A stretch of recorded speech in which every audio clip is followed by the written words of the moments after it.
Meet me again in Talking Hadis.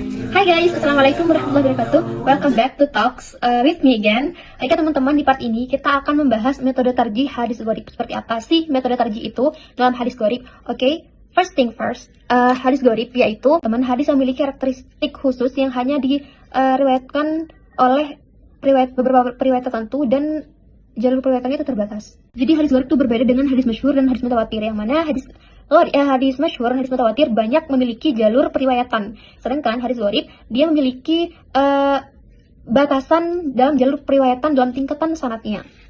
Ya, hadis gharib sering dikhawatirkan terdapat adanya kesalahan dalam periwayatan. Hadis gharib berasal dari ghuraba, asing atau jarang, dan istilah ini merujuk pada hadis yang sanadnya tidak populer atau diriwayatkan oleh periwayat tertentu saja. Jadi bukan hadis yang populer, makanya dikatakan hadis gharib yang berasal dari kata ghuraba, berarti jarang atau asing gitu.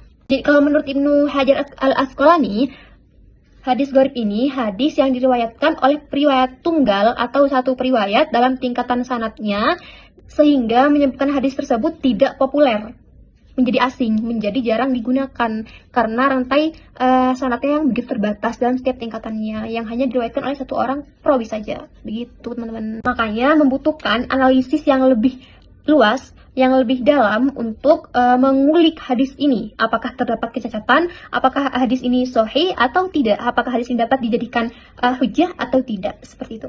Nah, hadis gharib ini diklasifikasikan atau dibagi menjadi dua, yaitu ada gharib mutlak dan gharib nisbi.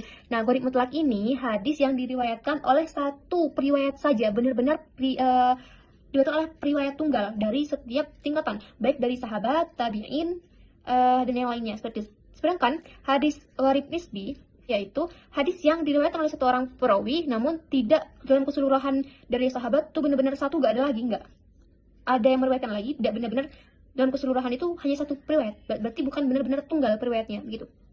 Nah, metode tarjih ini teman-teman, metode yang digunakan oleh para ulama untuk memverifikasi, untuk menganalisis keabsahan suatu hadis, baik dalam menganalisis sanadnya, matanya, kemudian memeriksa integritas perawi. Dalam mengevaluasi matanya, melihat apakah hadis tersebut bisa diterima atau tidak.